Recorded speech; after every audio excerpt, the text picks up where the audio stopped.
Order the regular council meeting of Tuesday, September 9th, 2025 at 7:20. Could we have the roll call vote, please? Councilmember Altman. Here. Councilmember Meadows. Here. Councilmember Watson. Here. Mayor Pro Tem Singh. Here. Mayor Brookover. Here. Do we have a motion to approve the agenda? Move approval of the agenda. Is there a second? Second. Okay, moved and... I'd like to make some changes. Okay, well, you'd have to move to amend. Okay. Yep.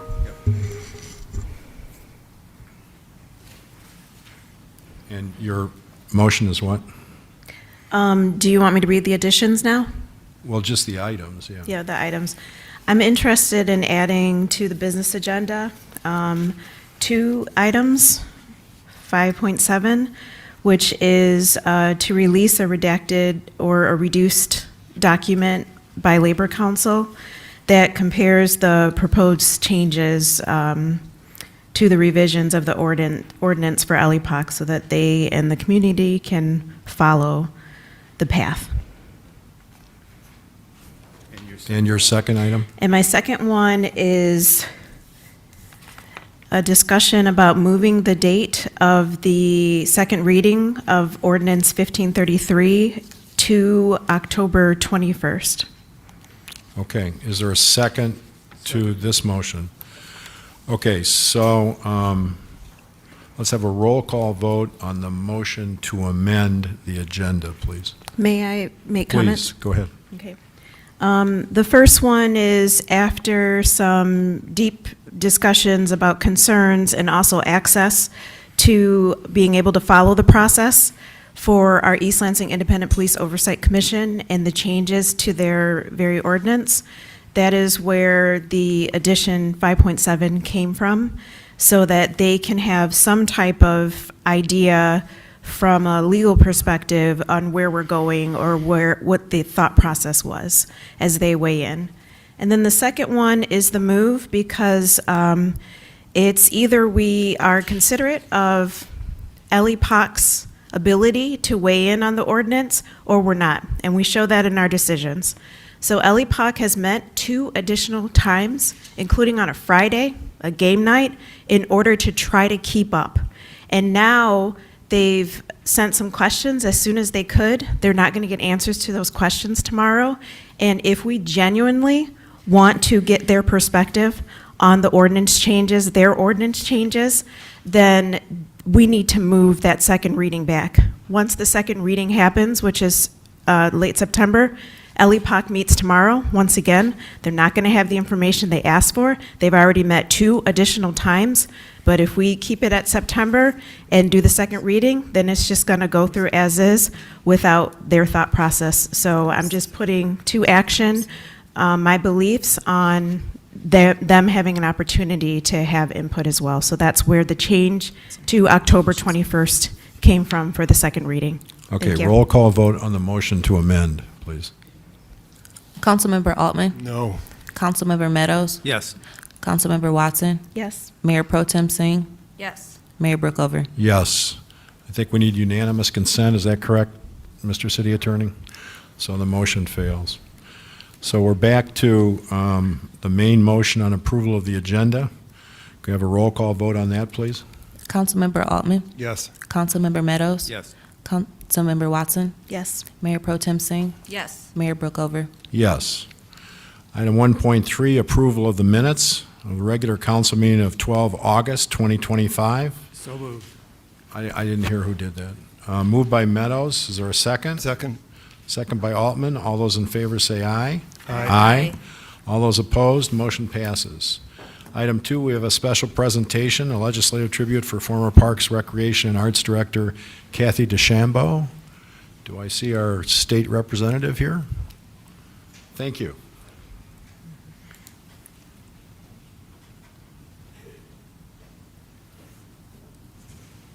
Hello, everyone. Thank you for letting me do this once again. You guys have so many great people retiring from here that we just have to keep giving them tributes. So tonight, I'm honored to be able to present a legislative tribute to Cathy DeShambo upon her retirement as East Lansing's Parks, Recreation, and Arts Director. Cathy has dedicated the last 13 years to serving our community. Cathy was first hired as an Environmental Services Administrator for the Department of Public Works in 2012, where she automated the city's curbside recycling program and implemented the single stream cart system. Both of these initiatives have been invaluable services to our community, thanks to Cathy's hard work. After working in the Public Works Department, Cathy was chosen to become the next director of the Parks, Recreation, and Arts Department in 2021. In the last 4 years as director, Cathy has overseen hundreds of employees, parks, trails, and community centers. She has tirelessly worked to expand access to East Lansing's programs and events and to improve our facilities to ensure that every community member feels welcome and included. I know Cathy's wealth of knowledge and her dedication to our community will be missed by so many. In thanks for her service to the City of East Lansing, I'm honored to present a legislative tribute to congratulate her on her retirement as Director of the Parks, Recreation, and Arts Department. So thank you so much, Thank you. Cathy, for your service.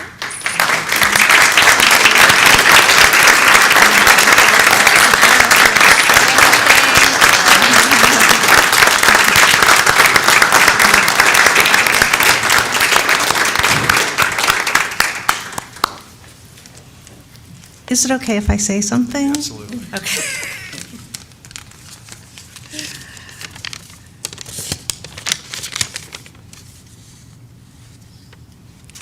Thank you. Good evening, Mayor and Council. Thank you so much, Representative Cerniglu, for this tribute and for your active support and engagement on behalf of our department and of the whole city. Your efforts have been truly appreciated. Thank you to Council for allowing this time on your agenda. I know you have a very full schedule tonight. I was actually kicked out of my high school government class in the late 70s for arguing apparently a little too passionately that, of course, one day soon, we would have a woman president. And of course, that women would serve in leadership roles of every kind.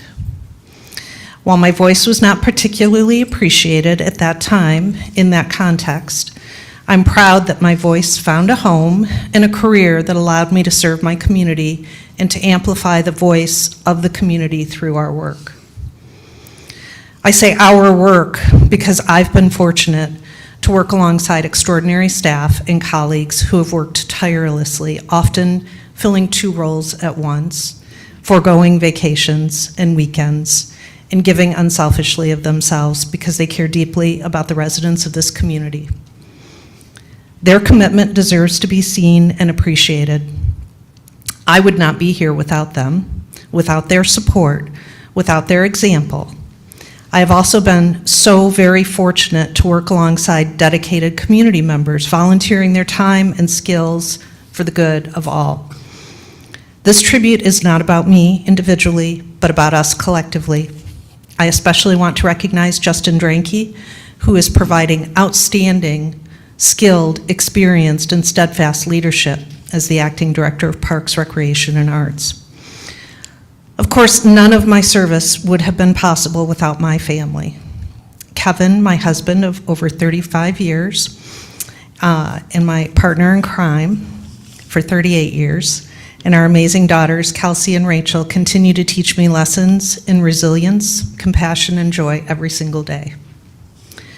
So while my name may be on this tribute, I see it as a reflection of all of us, our shared work, our shared sacrifices, the love we share for this community, and I am truly grateful for the opportunity that I have had to serve. Thank you. Thank you very much.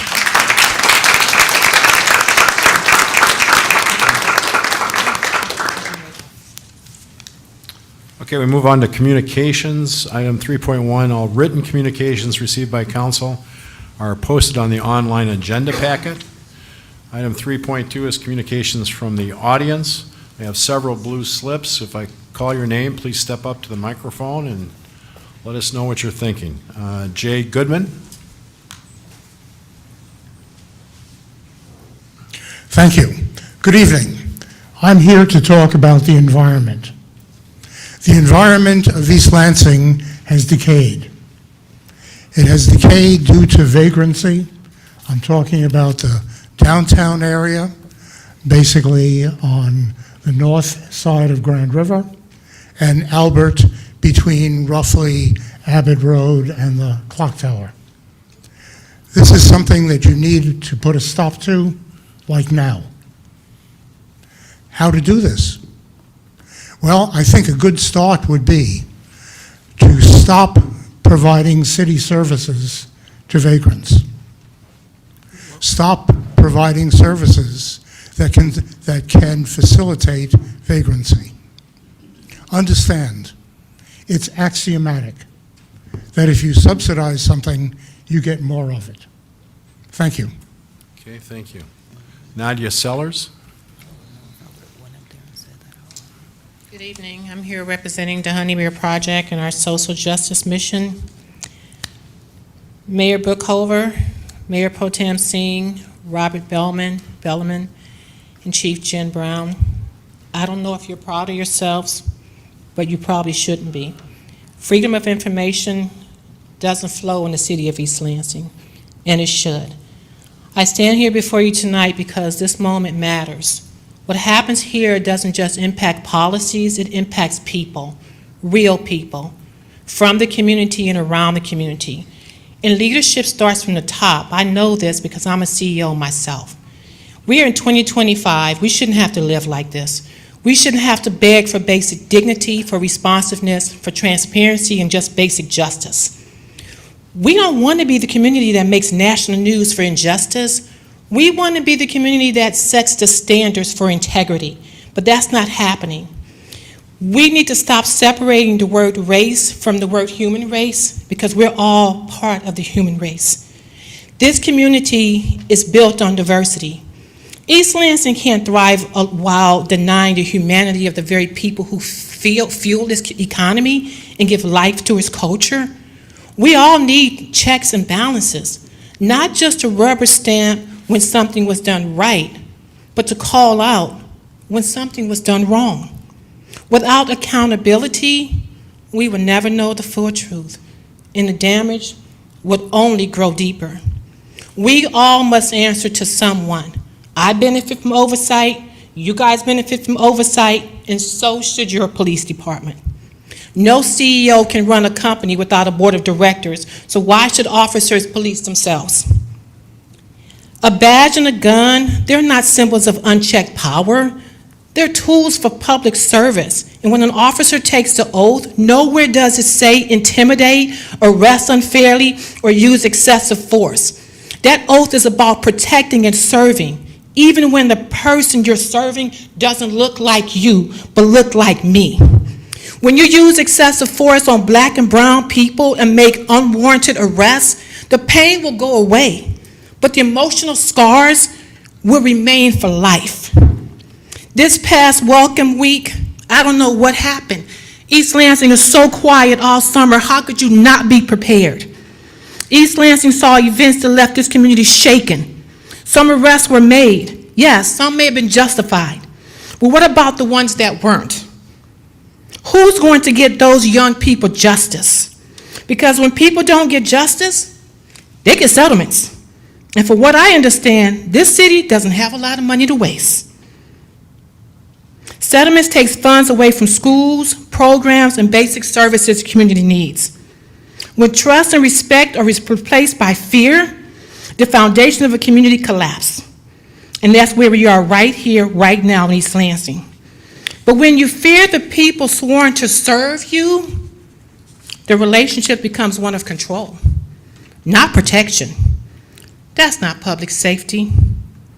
That is public harm. This community is too small to have so many big problems, most of them race and police related. But let me tell you, every black man is not a criminal, and every white man is not a saint. Those of you in power, don't abuse it. Start leading by example. You can start by showing each other some common respect.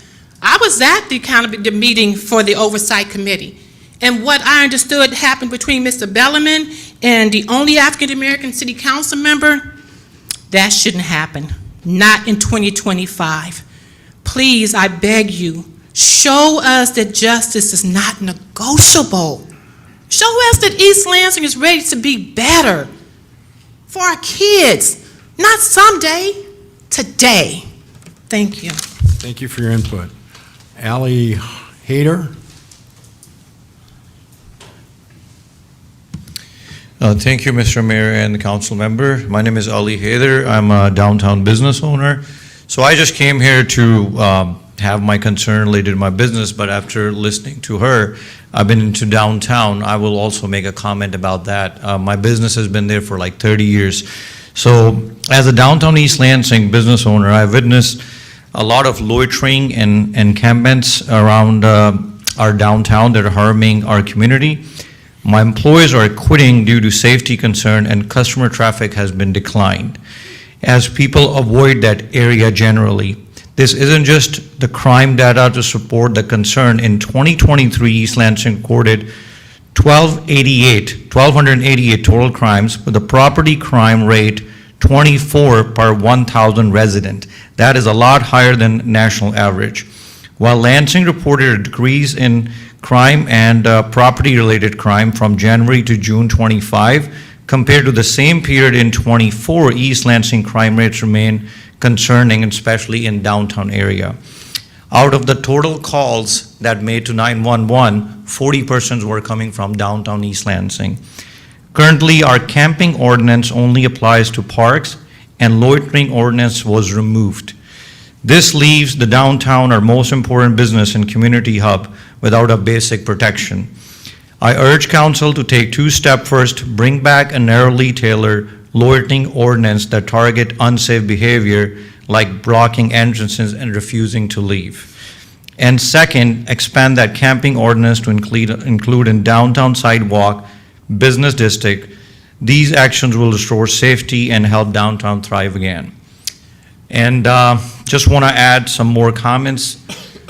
In downtown, if you ever come 1 to 2 a.m., there's a block party right outside my business. And my 17-year-old asked me, can he go to Pinball Pete on a Friday night? And I said no.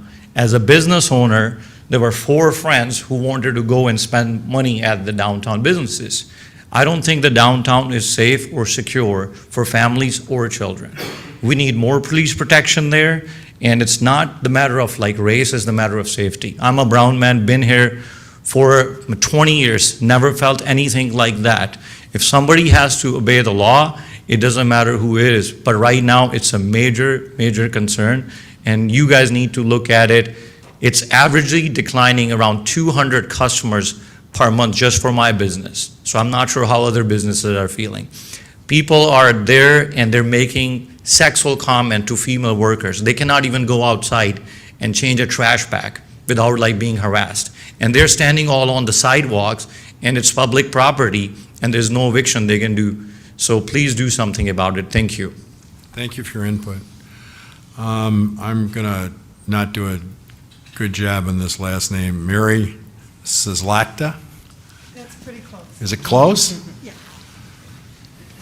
Okay, yeah, I'm, first of all, I'm going to, Gary Mesher's going to speak in a little bit, and I'm going to kind of ditto what he says. I didn't know he would be after me.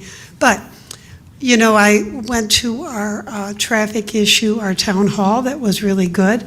And I see that in some of the neighborhoods, some of the traffic issues are being dealt with. I'm from Southeast Marble, and maybe the problems aren't as bad, but one of the things that those of us who walk around the neighborhood think that, I know it's not usual, but we would like to see more 25-mile-an-hour signs. I know it doesn't apply to everybody, but sometimes when people see those signs, they slow down. And we noticed on Cahill and also on John R. for the first time that a 25-mile-an-hour sign was put with a metal strap on one of the light poles. So that's a lot cheaper than digging a hole and putting a new post in with all the labor that goes on. So we were looking at all the light poles in our walk around, and there's a lot of places where you could put a 25-mile-an-hour sign with a strap around an existing pole. I just thought that would be a lot cheaper than the first idea about it. And of course, and then I've heard some suggestions about perhaps unscrewing the yield sign off the posts that exist and screw on a stop sign. That's also less expensive. So it might be something to consider to slow down our traffic. And of course, the students are back and it's worse. But it's not as bad as that I thought it might be. So, but it is. I try to make signs to people like 25, and they think I'm waving to them, so it doesn't work. The other thing that I've been hearing a lot about is, for some reason this year, and I don't remember hearing it last year, but I can hear, and I live down by the middle school on Mount Vernon, but at night, on Hagedorn and on Grand River, all this revving of they must be special mufflers. It's not like in the old days when I was young, where the guys did something to their mufflers and made them loud. And then it got to be illegal and they had to take them off. But now these must be purchased things because they rev and as soon as they get to a light. But it goes on. And I wondered if that's something that is going to be addressed by the police as well. Okay, thank you. Thank you for your input. Matthew Boughton.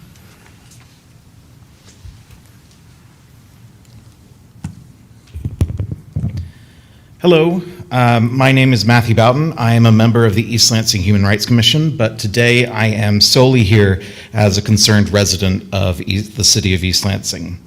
I have never had something move me to come speak at a city council meeting before, especially not while I had an ear infection, but I was driven to come here today because I find something truly disturbing. I am here as your constituent to voice my clear condemnation and opposition to proposed changes to Division 12, Section 2 of the City Ordinance, otherwise known as Ordinance 1533. The proposed changes are aimed to completely strip the Independent Police Oversight Commission, or ELIPOC, of any power to perform the mission for which it was created to carry out. Among other things, the changes would prevent ELIPOC from holding investigations and hiring independent investigators. It would do away with mediating disputes, limit what commissioners can say publicly, and allow agreements with the police union to supersede the city ordinance. And since it allows the police department to redact personal information of police officers from its reports, there will be no way of knowing whether a particular police officer has repeatedly used excessive force against citizens. In essence, the changes allow the police department to police themselves. This violates a very basic tenet of democracy, that those with power must be subject to scrutiny by the public, so that the strong do not prey upon the weak. Police hold the power of life and death over other citizens, and therefore must be held to a high standard, which includes independent oversight with teeth. I do not think that police are bad people by default. They are human beings just like the rest of us. In fact, I believe that police serve a vital role in the well-being of our society. But in order to carry out that role, they must have the trust of the people, and these changes undermine that trust. The proposed changes will not make East Lansing safer. In fact, they may make it less safe, as it could prevent vulnerable populations from seeking out help in a time of need due to the fear that they will not have just and meaningful recourse if things go wrong. I am also deeply concerned to learn that deliberation regarding the proposed changes are being held behind closed doors. Citizens should know what their politicians think about such major issues, and their comments should be on the record.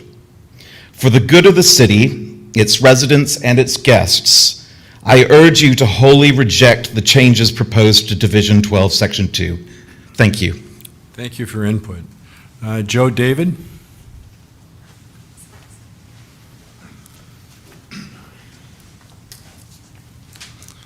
Hello, Council. I'm here today, two parts. One is a business owner in downtown Lansing, and two is myself. I'm here to speak on recent events that ELPD has addressed in the downtown business area. As a business owner, I spend hundreds of hours on the Grand River and Abbott Crossroad. I'm on the sidewalk lots of hours per week. I see students, I see adults, I see a lot of things. I see the cars with the mufflers, I hear them. I'm here today to tell you that ELPD, in my opinion, as a business owner first, is swift. They take time to evaluate situations. They're fair. And while I see a lot of things on that road, and that crossroad is maybe one of the only business owners between Grand River and MAC to be on it till 2 a.m., I've seen dozens and dozens of responses, both towards businesses on Grand River and then away when they're called away. So I'd like to just put that on record as a business owner. My personal opinion on that when I'm walking home at 3 a.m., I live above Barrio, is I walk through that Albert Street triangle corridor, whatever we're calling it. I feel safe. I feel like their presence there is doing a good job, and I want to also put that on record. One thing I want to note is, I'll say hi, and it's a hello, and their eyes are still watching. They're monitoring, they're looking at the situation. And I appreciate what they're doing, both as a business owner and a person who resides in East Lansing. Thank you. Thank you for your input. Andrew Stewart? Andrew Stewart? Okay. Gary Mesher? Thank you, Mr. Mayor. As I am unable to thank the exact Walnut Heights household responsible for the patriotic display of fireworks on Sunday evening, August 31st, the day before Labor Day, I do want to salute that neighborhood in general for helping the entire area, including the Southeast Marble neighborhood, enjoy the very loud noises until 10 o'clock or so that evening before Labor Day. And state law, of course, allows us all to share in the undeniable fireworks enjoyment during major holidays. And of course, nothing says celebrate our freedoms like a fireworks barrage the night before Labor Day. I was informed on Sunday evening, August 31st, that this amazing festival of fireworks originated behind a home on Walnut Heights Drive, near Woodside Drive. This particular household is, I was told, also the producer of the very loud and long and very enjoyable July 4th fireworks extravaganza. A gentleman who lives on Walnut Heights Drive, a few doors down from the fireworks festival home, told me that night how he and his neighbors become very excited on major holidays just at the thought of even more ways to celebrate our freedoms by listening to very loud and wonderful fireworks being fired off, especially late into the evening. Some of you on council may be asking yourselves right now, how can we, the City of East Lansing, help encourage and perhaps even underwrite this civic opportunity going forward? Some of us in this room are old enough to remember the city-sponsored fireworks on July 4th evenings in the 60s at our beloved Patriarch Park. So I ask tonight, how can we work together with the help and encouragement of the city to expand and enhance a fireworks program in Walnut Heights, or perhaps in the Bailey or White Hills or Glen Caron neighborhoods? I can hardly wait till an upcoming Thanksgiving fireworks tribute to the Pilgrims right here in various community neighborhoods. Imagine that possibility. Slight downer alert.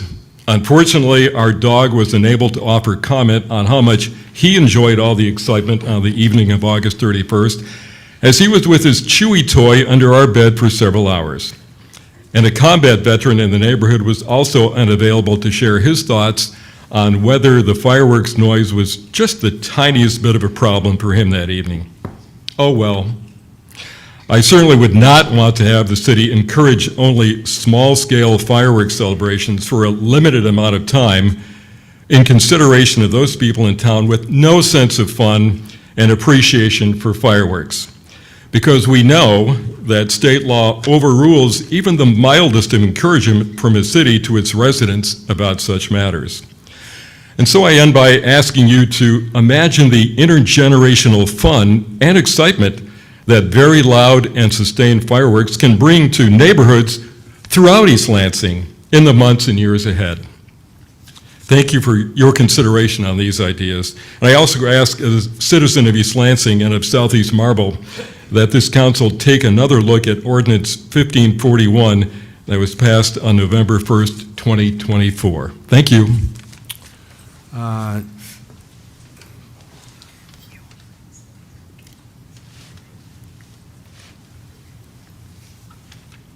Andrew Stewart?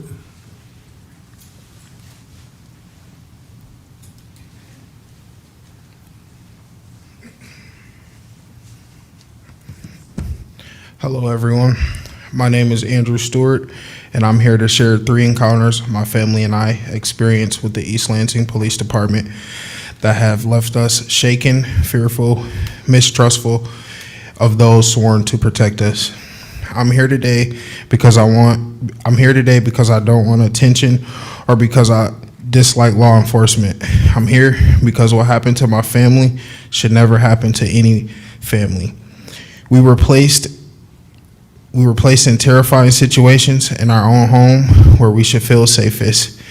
And the way these encounters were handled has left us everlasting scars on our trust, our health, and our sense of safety. Incident 1, in September 2024, an officer came to our home for a wellness check. He asked about a boy given a name we didn't know and wondered if he was our child. My wife explained we only have a daughter who was at school at the time. The officer left, but the visit left us unsettled. Why was our home linked to a child we didn't know? That moment planted the first seed of mistrust in our family's relationship with the police. Incident 2, just 1 month later, in October, my family went through a night we will never forget. Around 1 a.m, we were startled awake by violent banging on our door. No one identified themselves as police, believing we were being robbed. My wife rushed upstairs to protect our daughter, and I retrieved my legally owned firearm. From my daughter's room window, my wife finally realized it was the police. I immediately put the firearm away and opened the door. What I faced was terrifying. 4 to 5 police officers with guns drawn with flashlights aimed directly at me. I was forced to the ground while being accused of having racked a gun. When I asked why they were there, I was told they were serving a felony warrant for a sexual assault suspect, a name I had never heard in my life. I identified myself and explained I had no warrants, no criminal history whatsoever, yet the officers left without showing a warrant, without an apology, without identifying I am who I said I was, or acknowledging the trauma they just inflicted. That night, in front of my child's bedroom, my wife and I truly believed we would not survive. Incident 3, 2 weeks later, at nearly the same hour in the night, it happened again. Officers returned, banging aggressively, claiming they were investigating 2 911 calls. After they left, I was overwhelmed by chest pain and difficulty breathing, heart tightness, so I called 911 for medical assistance. It took EMS over 45 minutes to reach me. My father-in-law, trying to help, was treated with hostility by the officers as he questioned, "Why did it take you guys so long?" The officer commented and said, "We just had to make sure we weren't being ambushed by this guy."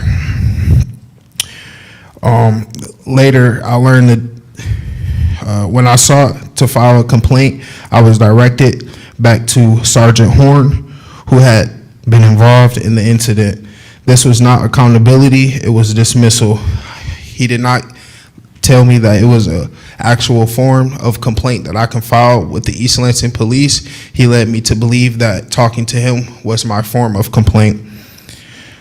In closing, these 3 incidents, misidentification, an armed confrontation, and delayed medical response, has left my family traumatized. We no longer feel safe in our home. We no longer believe that calling the police guarantees protection. Instead, we live in fear that another mistake can cost us our lives. The hardest part is what this has done to my daughter. She was in her room when armed officers surrounded our home. She has seen her parents fearful, not of criminals, but of the very people meant to serve and protect. No child should have to grow up with that kind of fear. I share this today not only for my family, but for You have 30 others. seconds remaining. I share this today not only for my family, but for others who may be silently enduring similar experiences. Accountability must mean more than protecting officers. It must mean protecting the people they serve. Thank you. Thank you for your input. Dianidia?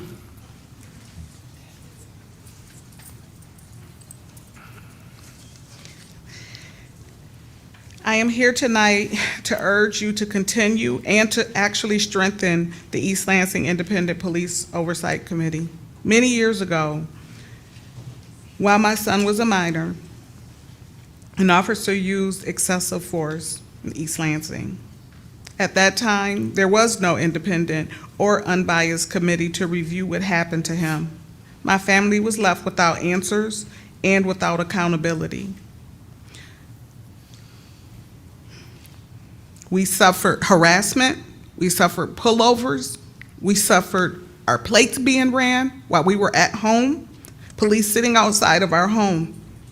Having an oversight back then would have made a huge difference for us. And it will make a difference for other families in the future. The data shows why this committee is so important. In 2022, out of 167 reported use of force incidents in East Lansing, 56% involved Black individuals. White, only 36%. Even though our city is only about 12% Black and over 70% white. And that's from the East Lansing's own Oversight Committee report. Between July and December of 2022, police reported 21 encounters with minors. More than half, 12 of those, were Black minors. And in nearly half of the use of force against the minors, these youth were Black. Despite Black residents being less than 7% of East Lansing's population, and that was a report from the state news. And in August of that same year, 66% of use of force incidents were against young Black men. And looking back further in 2020, Black residents were almost 3 times more likely to be stopped by police than white residents, according to the MSU Night Center. These numbers aren't just statistics. They are lived experience for families like mine. They reflect a pattern that cannot be ignored. And this just isn't a local problem, it's a national problem. The Oversight Committee brings transparency, accountability, and trust. It ensures data is collected, policies are reviewed, and families like mine are never left without answers. I am asking you on behalf of my son and on behalf of my family and this community to keep this committee the way that it is set up and actually to strengthen this committee so that we can all feel safe. And I just want to add to that is what I heard the young man say, which is the same for my family. I work for a court system, and I still, when there is a problem, will not call the police because I am fearful of them coming to my home and how quickly things can escalate and turn for the worse. So I'm definitely asking, we all need accountability. I have accountability at work. You guys have accountability at work. We should all have that. I should not be telling my children, be safe walking down the street if you see it, because at night you shouldn't walk because there may be police officers that may pull you over and say something to you. I should not go to bed wondering if my kid walks down to the store, which he's an adult now, but if he walks to the store, that he might not walk back. And so this is something that is very important, and I know a lot of people say, oh, well, I don't see these problems. Well, you don't see them if it's not in your community, or if it's not you, or if you don't see something that is not interrupting your world. So, that's it. Thanks for your input. Elena Foreman?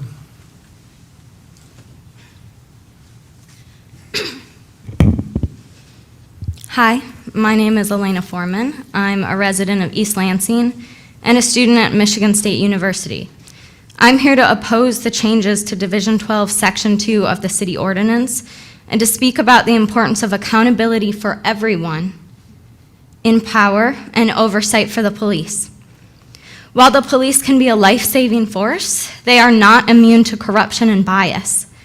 The language of these amendments would allow opacity on the actions of the police and prevent the Oversight Commission from taking action when appropriate.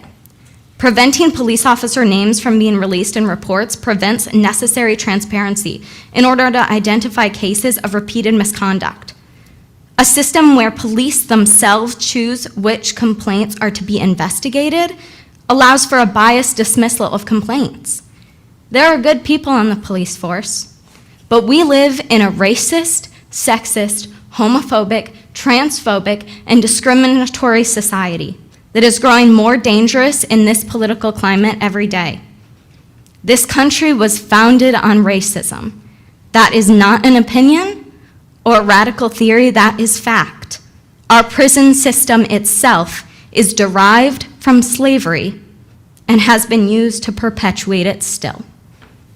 The changes to this ordinance are a huge setback to a path that discourages trust, transparency, and justice. I'm also concerned that this decision is being made behind closed doors. As city council members, you represent your constituents. I believe that you do care about the people whose lives you are affecting with each of your decisions. The police have enormous power in our society. Anyone who holds the power, justly or unjustly, to arrest, charge, and kill others should not be allowed to govern and investigate themselves. It is easy to make careless decisions when you do not believe it will affect you. This will affect everyone.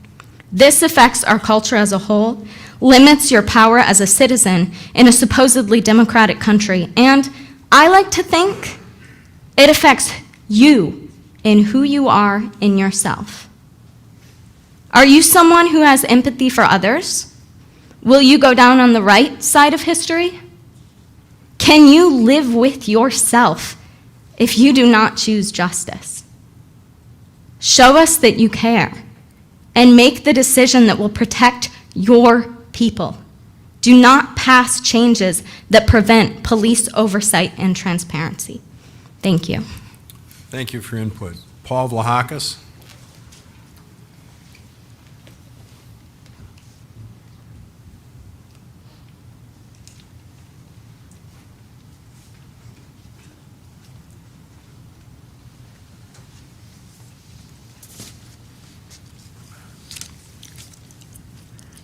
Good evening, Mayor, council members, fellow residents.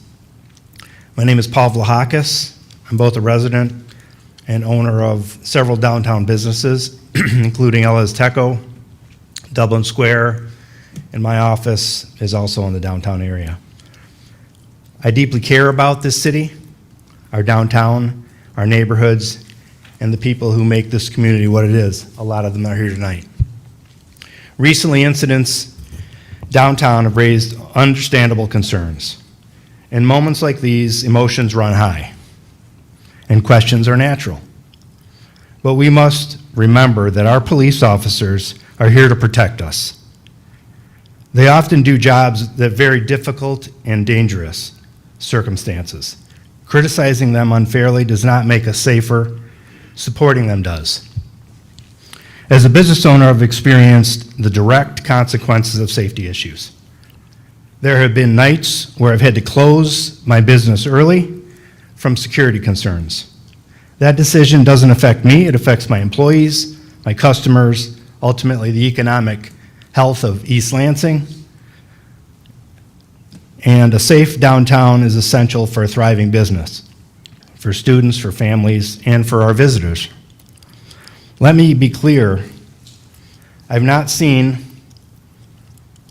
those who are quick to criticize our police or any council members standing with me, with my son, with my nephew, with our officers at 2 a.m. when things are most difficult. I've been there side by side with our officers, and I've witnessed firsthand the challenges they face. And just criticizing them is it's just wrong. I just welcome a lot of you to come downtown at 2 in the morning and see what's going on.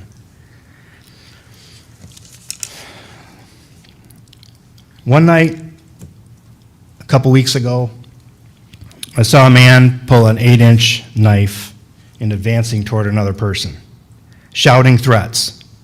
The police responded immediately. I was so impressed by that. De-escalating this situation, ordering him to the ground.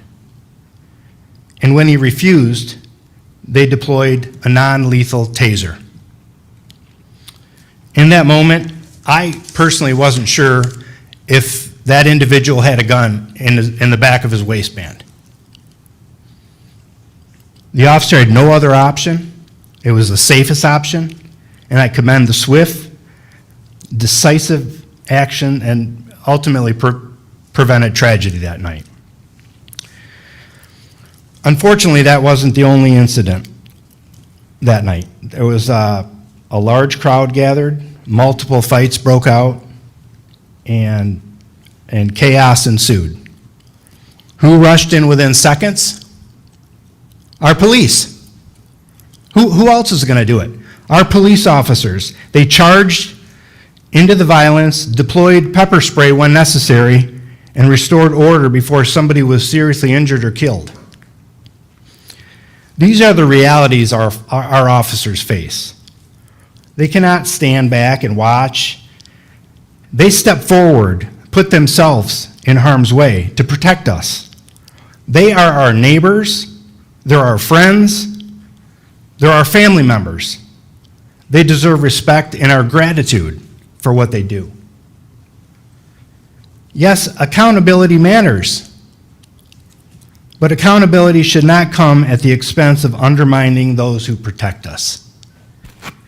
What we need is collaboration, residents, business leaders, and police working together to ensure East Lansing remains a community where everyone feels safe and welcome. Thank you. Thank you for input. John Vlahakis?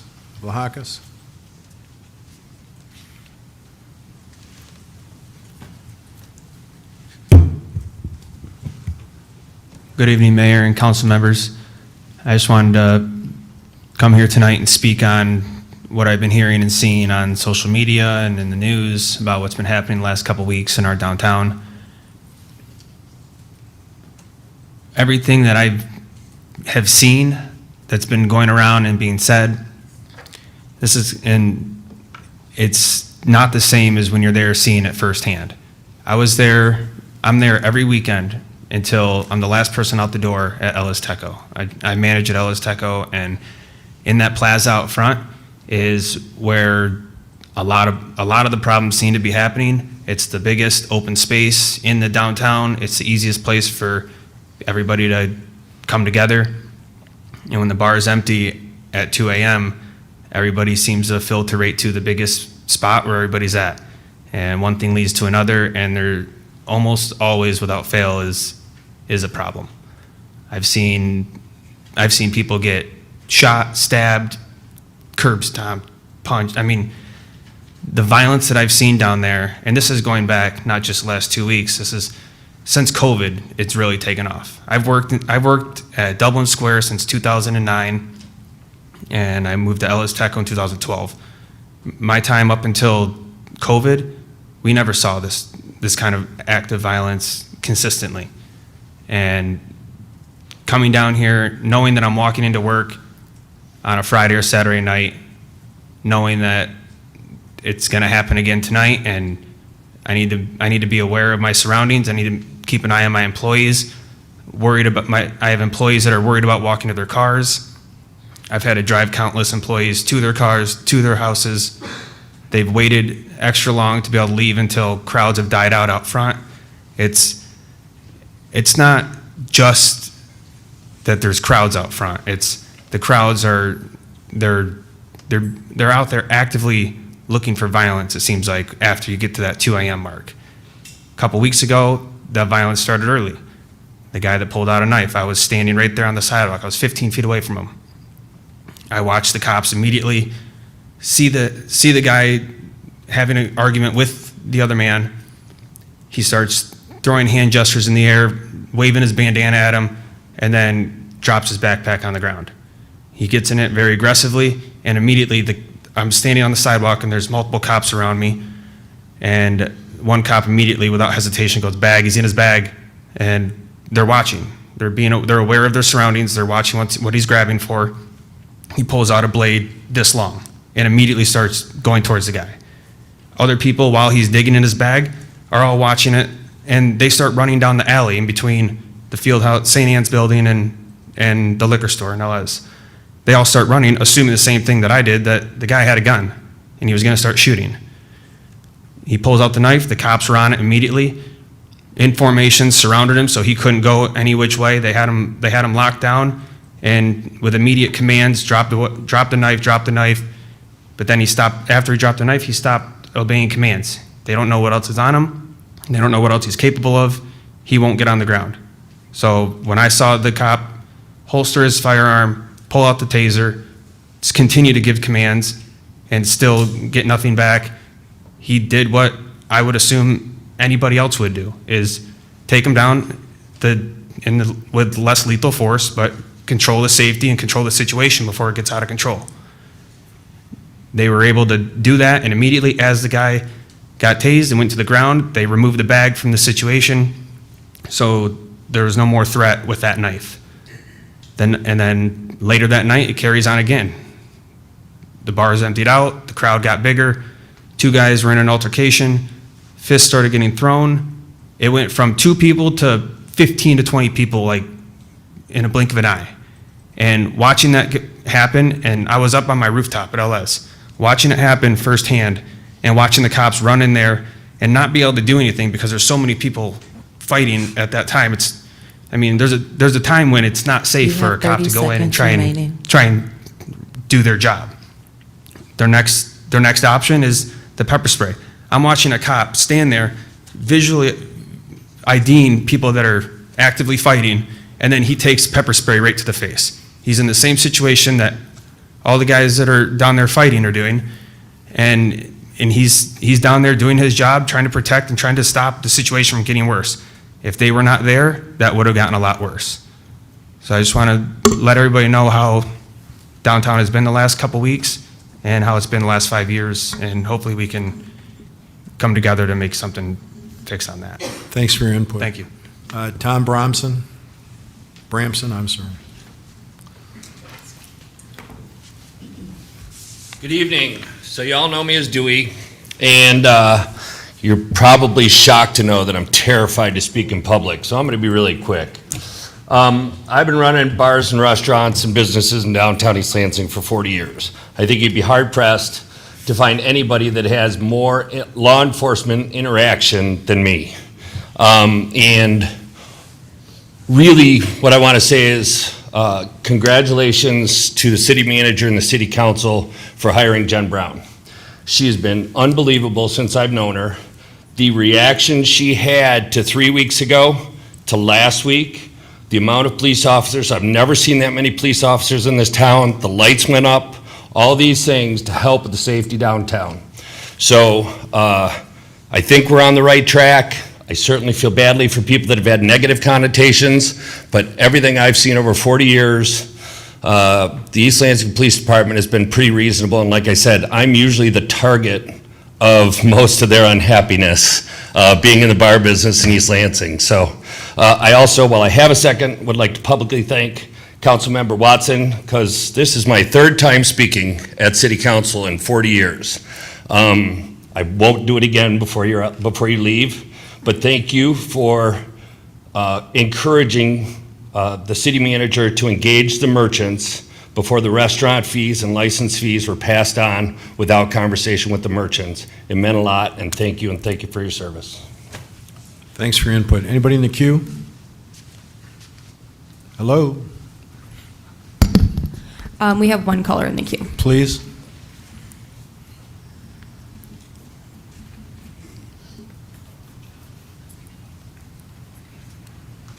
Caller with the last name Pope, you are now welcome to address the council.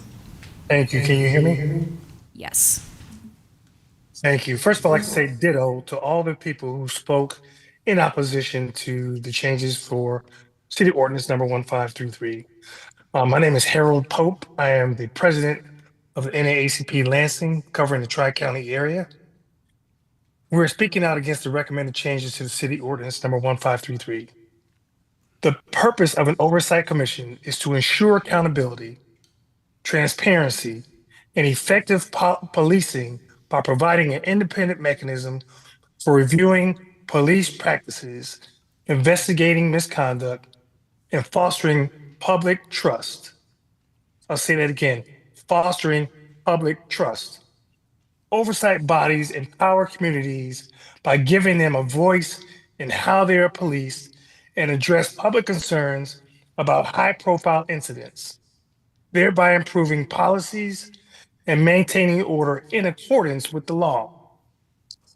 Removing the commission's ability to initiate investigations, have access to the names of those officers involved, eliminating their ability to file disciplinary and policy complaints, eliminating the ability to appeal the the police chief's disposition of complaints, and changing use of force to response to resistance will reduce the commission to a non-functioning commission without purpose. Transparency is the key to trust. The Oversight Commission is the key to transparency. If you need an example, let's use the incidents around the weekend of August 25th. I sat with the police chief and the city manager after that weekend. We had a fairly straightforward conversation. The NAACP asked to see the body camera footage, as well as requested data regarding the demographics of those arrested. We were told that the prosecutor advised against showing the body cam footage. So I called the prosecutor directly. He confirmed to me that he was only referring to the one incident regarding the tasing. He was not referring to all incidents. For the data, Chief Brown told us that she would send it to us shortly. After a while, following up with her, the demographic data we were told we'd have to try to get it through a FOIA request. That is a complete opposite of transparency. In this exchange with the city manager and the police chief, it is clear what the environment will be if these changes are made to the East Lansing Independent Police Oversight Commission.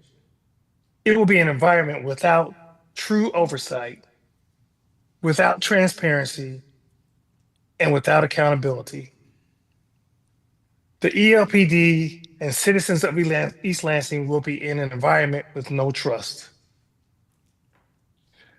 You can hear it now. 2 testimonies state they are afraid to call the police for assistance. And I heard a comment, but I gotta say this, just because it's 2 a.m. doesn't mean that anything goes. Everyone must be accountable for their actions. Everyone. Thank you. Okay, thanks for your input. Anybody else in the queue? There are no other callers on the line. I'm sorry? There are no other callers on the line. Okay. Sir, you already had your opportunity to speak, so, yeah. Nobody else? Okay. That closes the public comment.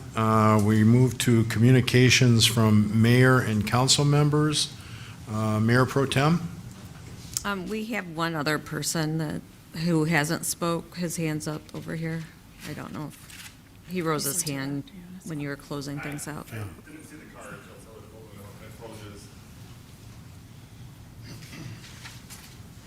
Give us your name for the record, please.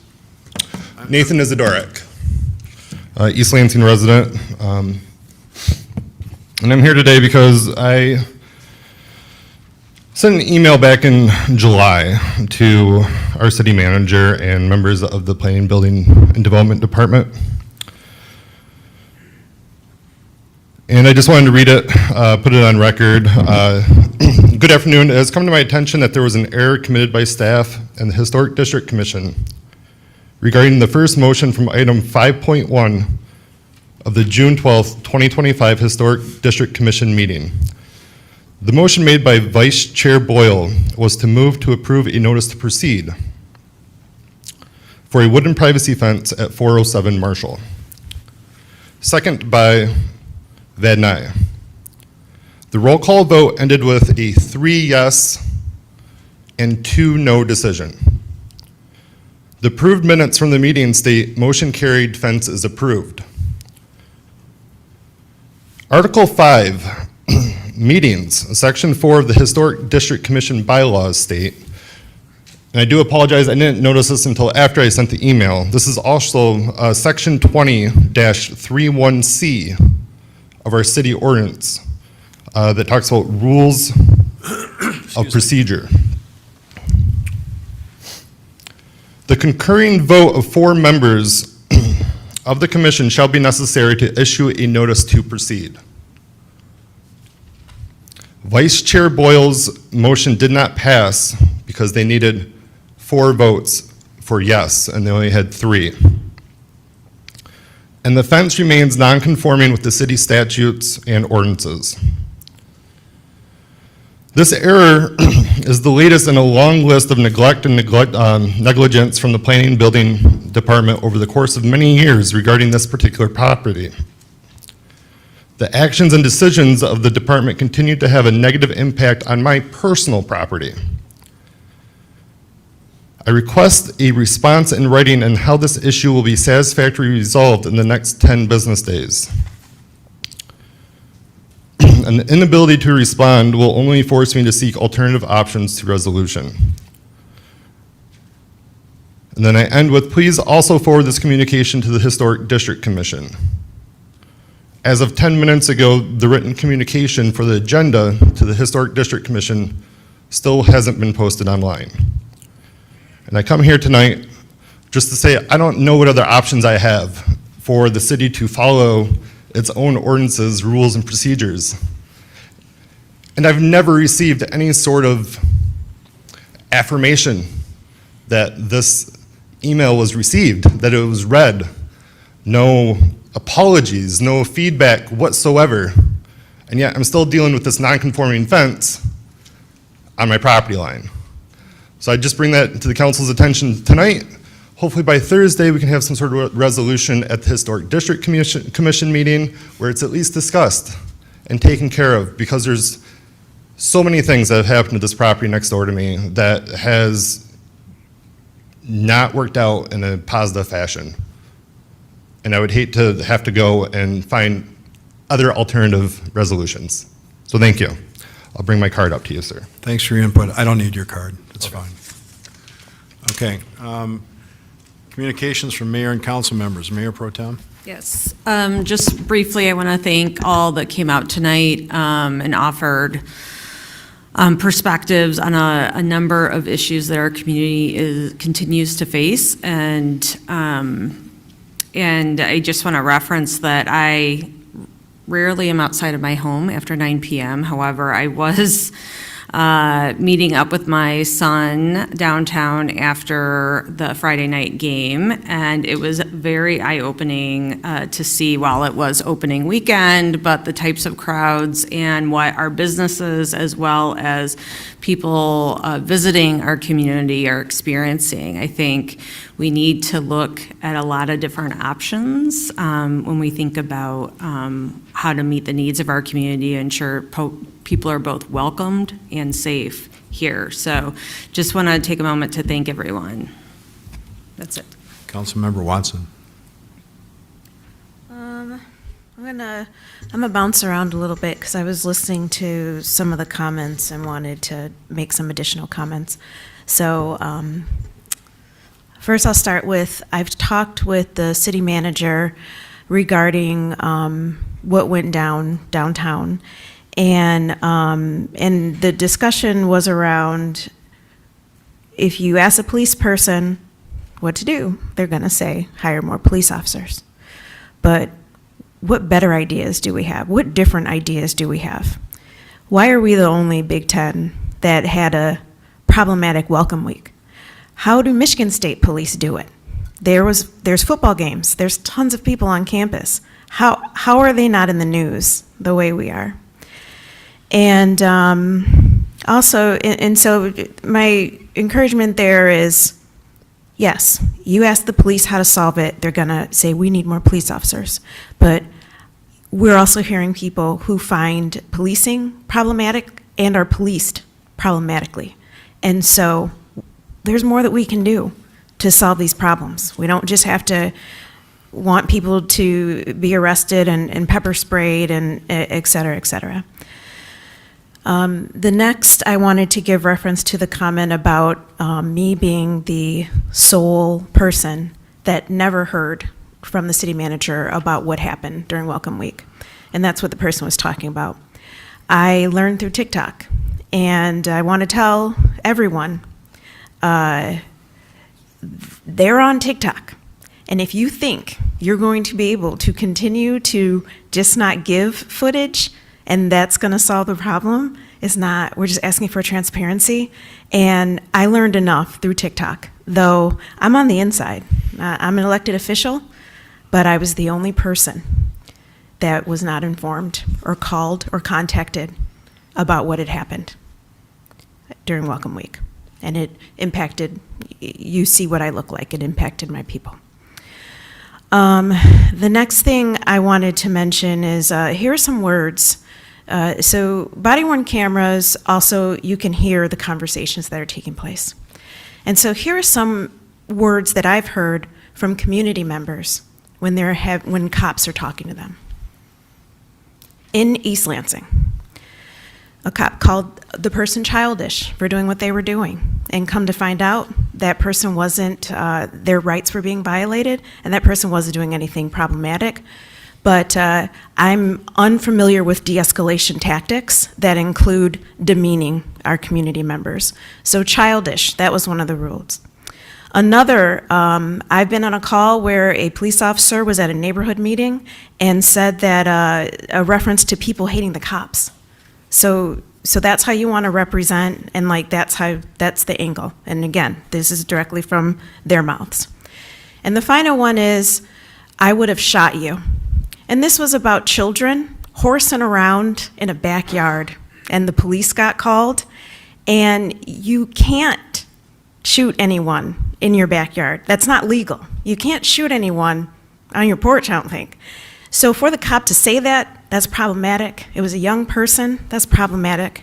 And also, again, I would have shot you. And so we've got, if I had a business, I would be thankful for the police officers. But we had speakers come up today prior to the discussions. We're hurting and we're being treated differently. And so where's that support for us? Even if you don't look like us, because we're coming, we're here. It's legal for us to be here. We come to town, we live in this town. What does it mean if no one's standing up for us too and saying, yeah, we need the police officers, they helped calm things down, but also I am concerned. Or also, yeah, I did notice that that police officer didn't talk about the racial inequities that exist in this community and how they're addressing it. I've had my own stories as a black woman that none of my white council members have been able to relate to, and it has to do with the police. And so I'm talking right now about that nuance of, yeah, cops can be great. Cops can be great when they're called and they're responding, but you've got another story going on here of cops not treating people right. And they all then, you pull back the data, there's racial disparities. So what do we as a community want to do about that? Besides just say we need to keep these cops, we also have to hold the cops accountable. And the next thing I wanted to mention is access to footage. It was really great to hear the story about the young man who had the knife, dropped the knife, got tased anyway. And, but someone had the opportunity to see that footage. And that is all we were asking for. As TikTok and the videos are coming through and we're seeing it from just recorded perspectives, we're just asking, can we look at it with our own eyes too? As the police can, as the prosecutor, as the business owners. We're just asking, can we walk alongside and can there be transparency? Either you did something wrong or you did something right. And then we hopefully can keep moving forward as a community from there. The final example I wanted to give, I have 3 teens, one is 19, the youngest is 14. If I had a great teacher that I loved and then come to find out that teacher SA'd a single student, that is problematic. We are not asking to just come down on East Lansing Police. We're asking for things to be done better. We're asking for transparency. And I'm asking that the racial inequities that through and through show get addressed by our city manager onto our chief. But if it's just the story of pitting us against each other, we're not going to get anywhere, because some people have great experiences with the police and others are saying we didn't, and it's not hitting right. So I think, yeah, I'm just going to scroll through and make sure I made every point that I wanted to make. Oh, the final thing I remember. The final thing I wanted to do is read you the definition. This is through AI, through Google, of white silence.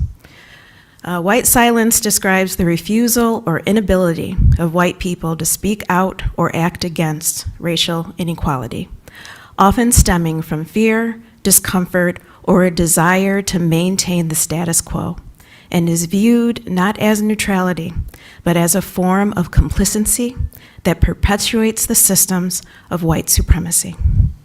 Thank you. Mr. Meadows. Well, that's a tough one to follow.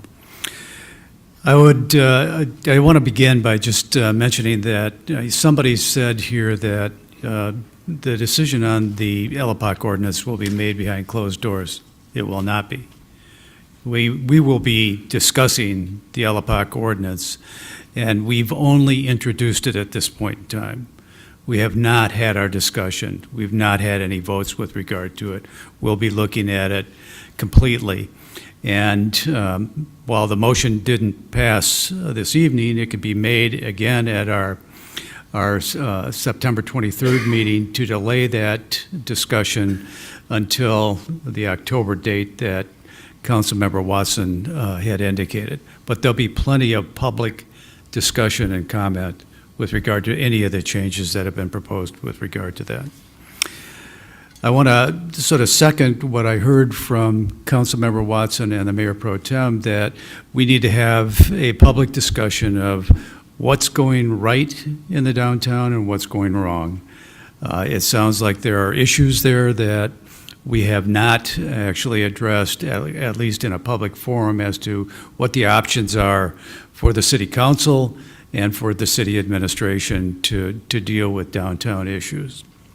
I'd like to see that on a discussion-only meeting, because I think that's the appropriate place for us to do that at some point in the near future, in any event. And then one last thing, because I do always like to talk about 25-mile-an-hour signs in neighborhoods. The default speed limit in the state of Michigan is 25 miles an hour. So if there's no sign, it's 25. That presumes that every human being who lives in the state of Michigan is very familiar with our state statutes and how they operate within their communities. So the more 25-mile-an-hour signs that neighborhoods want, I'm all for it. So let's get those put in as soon as possible. Dr. Altman.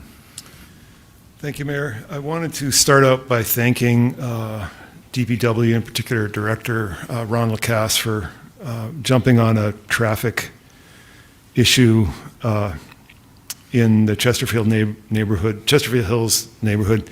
Residents had had some concerns about cut-through traffic related to construction along Michigan Avenue. And DPW jumped on that in a matter of days and coordinated with Lansing to arrange for some traffic calming devices installed there. So I thought it was a great example of staff moving quickly to act on something that we could do right at the moment, and also a good example of regional coordination, which doesn't happen without good operational collaboration across jurisdictions. And so we've been able to maintain that through the people who work for the city, and it paid off in this instance. And I'm sure the people in the neighborhood will be grateful for those steps. One of our speakers, Mr. Mesher, made reference to Ordinance 1541, and I just wanted to put a little flesh on that reference. We have an ordinance on the books right now that prohibits police officers from pulling over cars or motorcycles with modified mufflers. Those are the mufflers that drive us all crazy. They're the mufflers that are designed to sound like gunshots. We heard 3 people just tonight make reference to those, and they're a cause of constant annoyance to a lot of people in the city. And my biggest fear in some sense is that people are going to become acclimated to that and stop sort of raising the issue. We have to fix this ordinance. This is an ordinance that we passed by a 4-1 vote. I was the one. And we have to revisit that because we should not have to put up with this. And right now we're encouraging people to come to East Lansing and drive their cars around because our police officers can't pull them over for doing that. That ordinance runs against everything else we're trying to do in terms of traffic enforcement. Everything else we're trying to make things better and address community concerns. And on that particular issue, we took a step in the wrong direction. We have to fix it. I'll echo what my colleague said about the downtown. I'm glad people came to speak tonight about this issue. We have to get our arms around it. It's a big problem, as others have mentioned. I think there's numerous dimensions. One of them is police understaffing, but it's not the only dimension, I'm quite sure. I am concerned that East Lansing has become a place where people come to cause trouble. And that's a hard reputation to shake. And I'm not quite sure how it happened, but it looks to me like it's happened. And we have to figure out how to break out of that, because it's not just business owners. We've heard from them, and I'm glad they came out tonight, but we also have people trying to live downtown, right in Newman Lofts. And they're having a hard time because of all the noise. And we want residents living in our downtown because there's lots of reasons we want residents living in our downtown. And we have to make it an environment that's comfortable and appropriate for them to be where they want to be. I've been on a ride-along in the downtown. Well, I've been on a ride-along as part of when I went through the Citizens Police Academy. And it just so happens that we spent all our time in the downtown because that's where police spend all their time. That's where the calls come from. That's where the problems are. It was not the kind of night that people were talking about here. It was more sort of the standard game day stuff. And so I sort of saw a different dimension. But I appreciate the invitation to join business owners in the downtown at 2 a.m., and I'll take you up on it. I'll wander across, talk to my neighbor who's sitting right there, and we can arrange something. But I think it's a good idea to address this on a discussion-only meeting agenda. So I'll echo that. Thank you. Okay, Mr. City Manager. A couple items tonight. First, I would like to introduce Emily Gordon, who is the city clerk. Emily started on the 2nd of September, so welcome.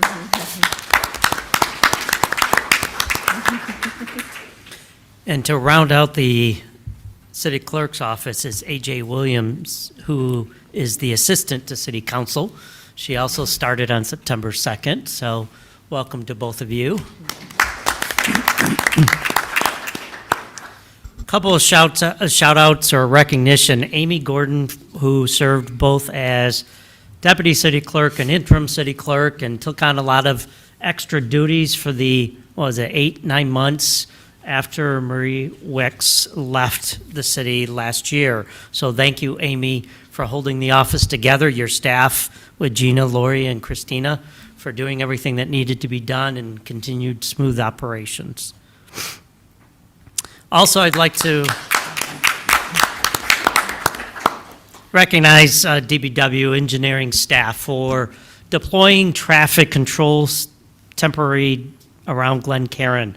We heard a lot about that throughout the summer and the spring, and they put up the temporary efforts, and we're evaluating how those are working and trying to increase safety for our children who are crossing very busy streets, be it Grand River or Harrison, to various locations. So we continue to work on that. So thank you to Ron and Stephen, Danny, and Joseph for all of the efforts this summer to make sure that was up and running by the start of the school year. Parks and Rec and Arts, they wrapped up a very busy summer, short-staffed, some for maternity leave, some because they left to retirement. And I just want to say thank you to Justin and his team for keeping everything running smoothly.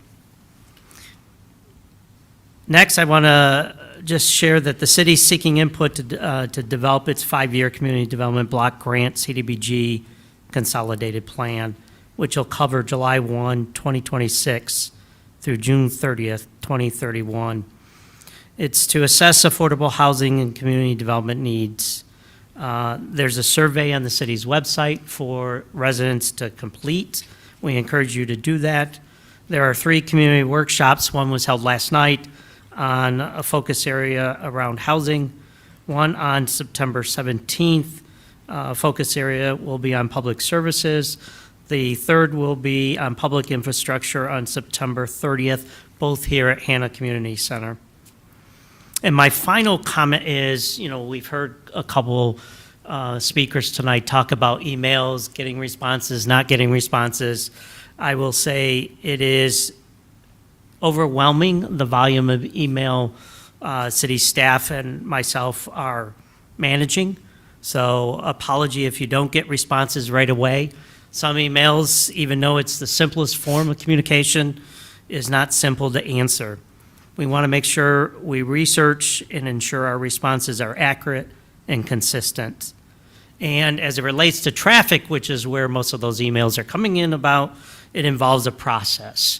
And that process is on our website. We are making progress, but we're asking you to be patient.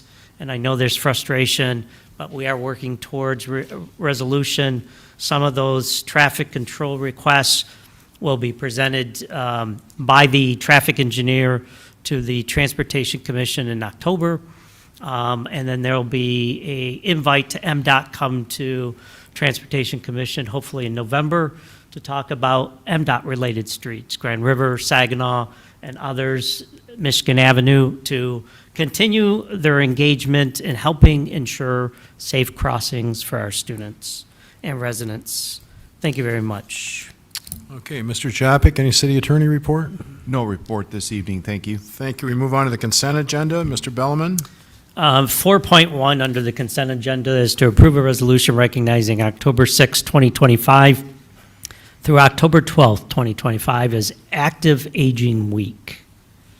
4.2 is approve a resolution to support Food Rescue US, Lansing Communities, Michigan. 4.3 is approve a resolution recognizing October as Community Planning Month in the city of East Lansing. 4.4 is approve a resolution recognizing September as Bike Month in the city of East Lansing. 4.5 is approve a resolution establishing September 16th, 2025 as National Voter Registration Day in the city of East Lansing. 4.6 is approve a resolution recognizing Hispanic Heritage Month starting on September 15, 2025. 4.7 is approve a resolution to amend the non-union schedule of benefits to increase the number of paid holidays from 13 to 14. 4.8 is approve a resolution approving Amendment Number 1 to the Natural Resource Trust Fund Grant Agreement TF 22-0175 for a one-year time extension for the Northern Tier Trail Extension Project. 4.9 is approve a letter of support to the Michigan State Housing Development Authority, MSHDA, for 333 Valley Court, formerly 341 through 45 Evergreen Avenue redevelopment project, strategic investment category, low-income housing tax credit program application. 410 is approve a public hearing scheduled for October 7th, 2025 to receive comments on ordinance 1554, proposed rezoning of 314, 328, 334, and 340, aka 344 Evergreen Avenue from RM32 City Center Multifamily Residential to B3 City Center Commercial. 411 is approve an amended MSU ELPD football contract. 412 is approve the following street closures for the East Lansing High School Homecoming Parade on September 19th, 2025, starting at 5 p.m. Old Hickory south to Bertram, west on Bertram to MAC, south on MAC to Linden, east on Linden to Bailey, north on Bailey to Bertram, west on Bertram to Old Hickory, north on Old Hickory to East Lansing High School. 413 is approve the continued solicitation of applicants for the Financial Health Review Committee by extending the original deadline from August 29, 2025 to October 15th, 2025. And 414 is approve the agreement between the City of East Lansing and McGalvey Merchant Associates LLC for governmental consulting and representation and authorization for city manager to sign. May we have a motion? Move approval of the consent agenda. Moved by Alderman, seconded by Meadows. All those in favor say aye. Aye. All those opposed, motion passes unanimously. We therefore move to the business agenda. 5.1, consideration of a contract for the 2025 hazardous sidewalk project with Lopez Construction in the amount of $273,279 with an additional 15% contingency for a total authorized amount not to exceed $314,271 and authorize the city manager to sign. Sir. Good evening, Council. Ron Lacoste, Director of Public Works. As stated on the AIR on July 29th, Department of Public Works advertised the project on the Michigan Intergovernmental Trade Network. The scope of work includes sidewalk replacement, as well as related driveway, curb, and ADA sidewalk ramp replacements. Bids were open on August 20th, 2025, and 4 bids were received. The apparent low bidder actually requested to withdraw their bid based on some math errors. Some of the items are square feet, some are square yards, and they misunderstood that and bid inaccurately, so their bid was withdrawn. Which put put Lopez as the low bidder. The project was approved in the FY26 budget and will be paid with out of the sidewalk division of the general fund, with about $130,000 worth paid by property owners. And be happy to answer any questions you may have. Any questions for staff? I move that we approve a contract for 2025 hazardous sidewalk with Lopez Construction in the amount of $273,279 with an additional 15% contingency for a total authorized not to exceed $314,271 and authorize the city manager to sign. Second.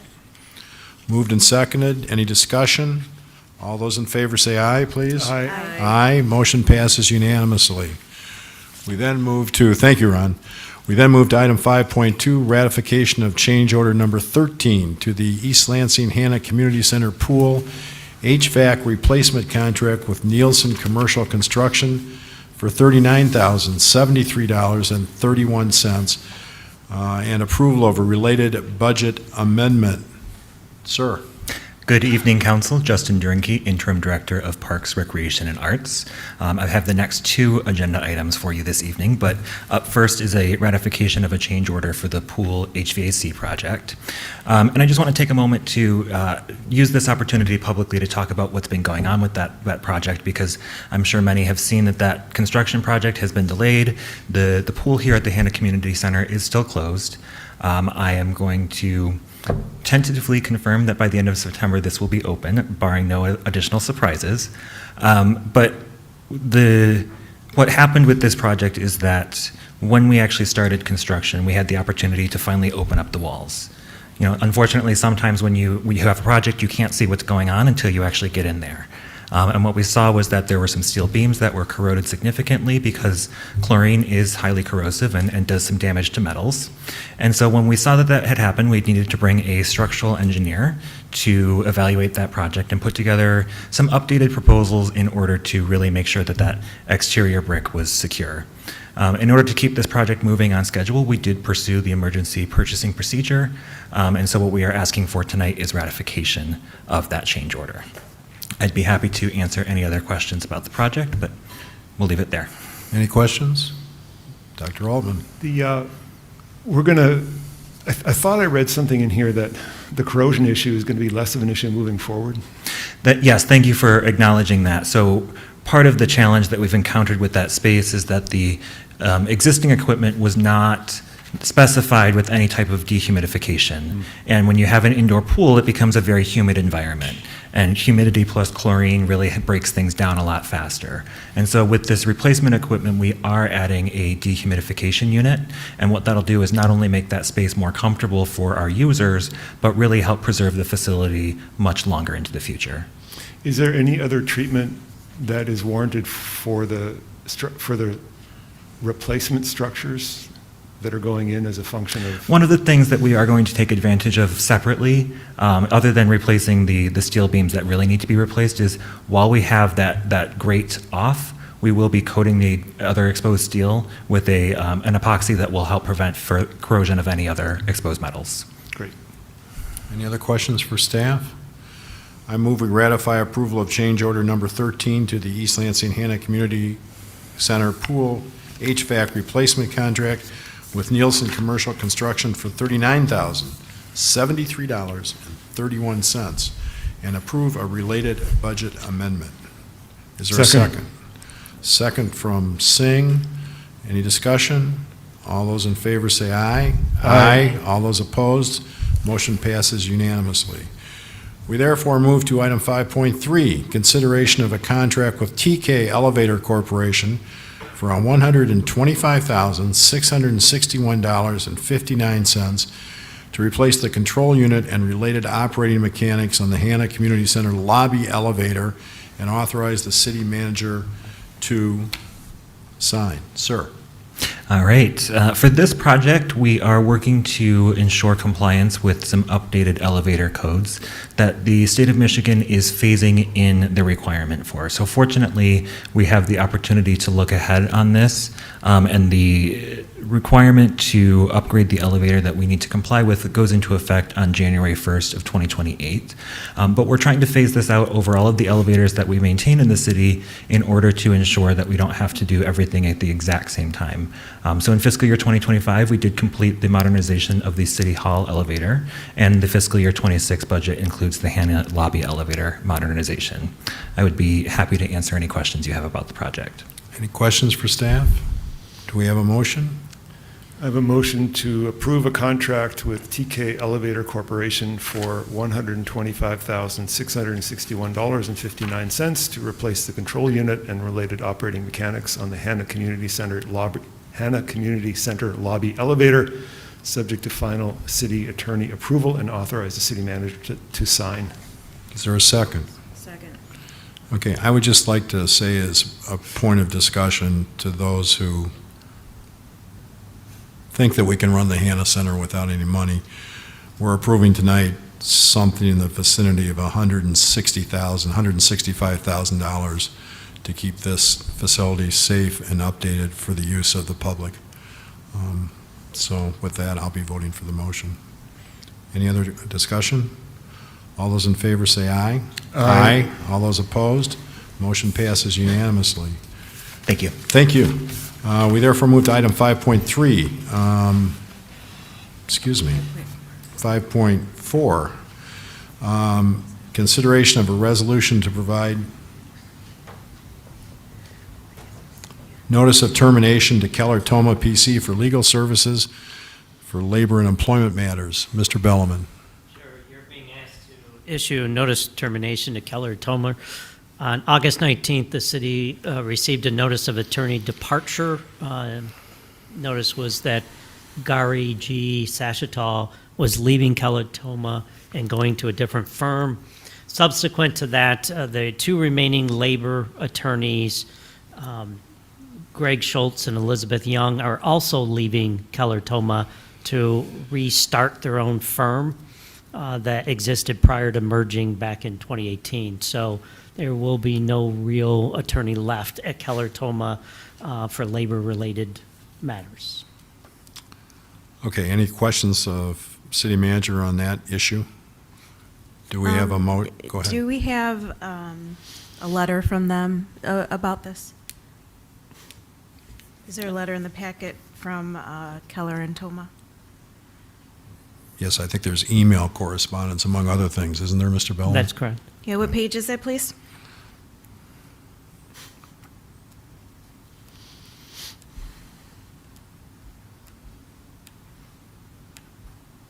I don't have the reference notice in there. Okay, because I want to see it, because I haven't been clear on where they're at specifically, so I just want to see the actual, them saying, no, we're parting ways and we're not interested in continuing. If you give me 1 second, I'll email it to you. Sure. Oh, Yeah, I had thought you had previously emailed it to it. It's not in the packet that I see, but I thought there was an email to all of us. But okay. if you can find it, that would be great, please. And so, just again, they said, we're parting ways, so no, we're not interested. No, they're saying that they're leaving the firm and going back to their prior firm, which was Schultz and Young. So you still have to terminate your agreement with Keller Toma because there's no labor council remaining with Keller Toma. You could engage Schultz and Young, but they are no longer with Keller Toma. Do you get that? Yeah, I'm just going to try to repeat it for clarification. Why are we stopping the contract then if there's no Keller and Toma that exists? Because there's no contract. There's nobody left at Keller Toma that can do the labor work. So we already have a contract with Keller and Toma that we did a few months ago, and ergo, it's impossible for fulfillment of the contract, but we still have a responsibility to terminate the contract, just to keep things clear. Thank you. Does that really kind of answer your question otherwise? Yep. And I will represent, there are emails from the attorneys, or incidentally, the paralegal for one of the attorneys, letting us know that he was leaving to go to another law firm. Okay, do we have a motion just relative to the notice of termination to Keller Toma? I'll move that. That we provide notice of termination to Keller Toma for That legal was my service, the termination of the contract? Okay, is there a second? I second it. Any discussion? I do want to make just a comment. I want to thank the city manager actually for a very, for excellent agenda item report on this and the next item. I think the city manager knows I was a little reluctant to get rid of Keller Toma when they still had labor attorneys working for them because we had just signed a contract with them on June 6th. That was a 5-year contract.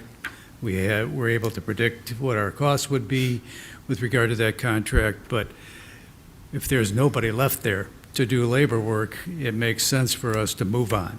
And we have an excellent labor attorney who works for us at this point in time, so following her in her new role in this next item, I think is an appropriate thing for us to do.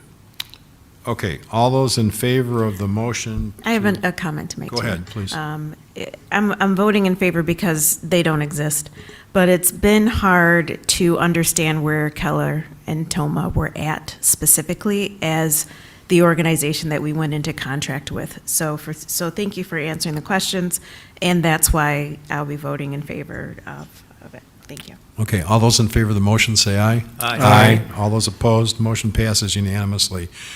We therefore then move to item 5.5, consideration of an agreement for legal services with Ogletree, Deacons, Nash, Smoke, and Stewart PLLC for a time period ending, is it June 1st or July 1st, Mr. Bellman?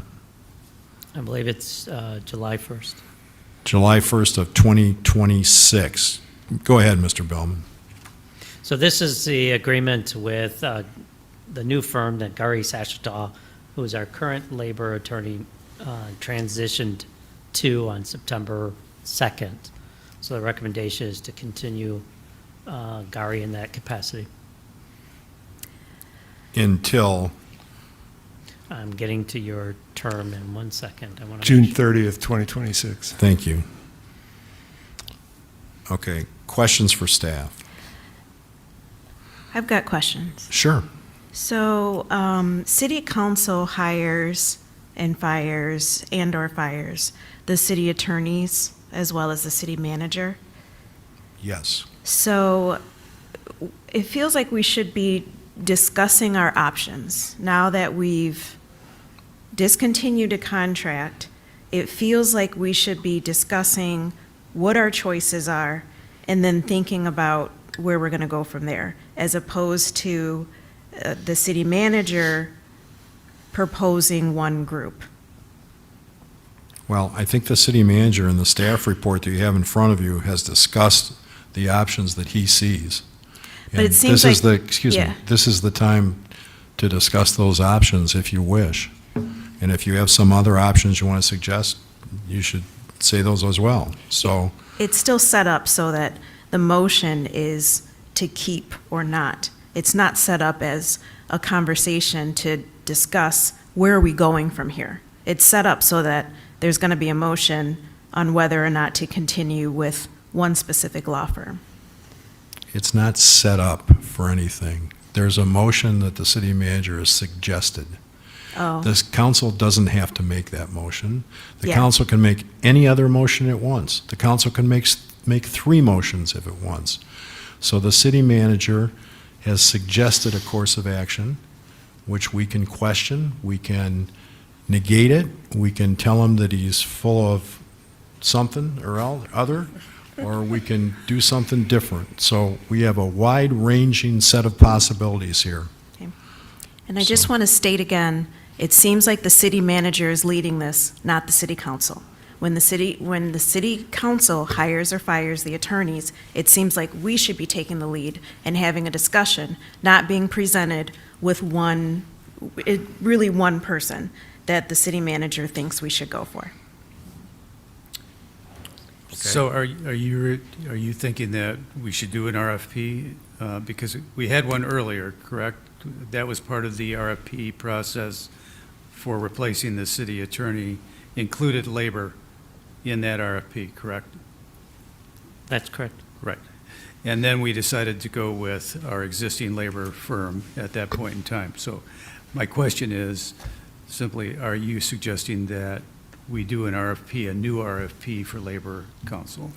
Yes, we could do another RFP. I don't think that we should just consider one individual.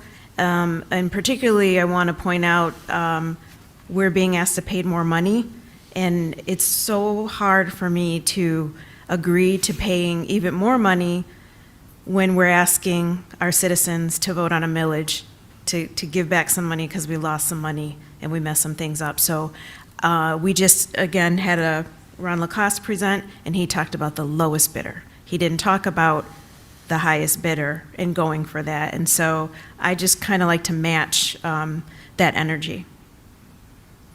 Okay, well, in order to move the discussion along, I move that the city council approve the attached agreement for legal services with Ogletree, Deacons, Nash, Smoke, and Stewart PLLC for labor and employment law through June 30th of 2026. Second. Second from Altman. Now, discussion on the motion. Any further discussion? I have a comment I'd like to make, Mayor. I want to clarify this idea of cost, especially concerning attorneys. Sometimes our hourly rates go up. That doesn't mean we end up paying more. We had this discussion extensively in context of our hiring process for our current general counsel. The hourly rate went up. We won't know for a year whether our overall costs go up. What we do know is that the work is getting done, and that's important. This is a critical function. In this particular case, the rate has gone up, but I weigh very heavily the continuity of having our current labor council continue. And I also consider cost more broadly, which I think we have a responsibility to do.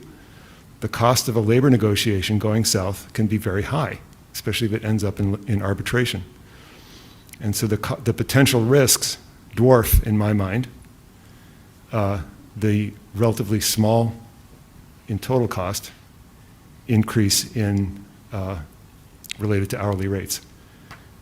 That said, I think it probably makes sense to go for an RFP, and I actually had a question for the city manager, which is, when would you anticipate issuing an RFP, assuming that this contract terminates at the end of June of 2026?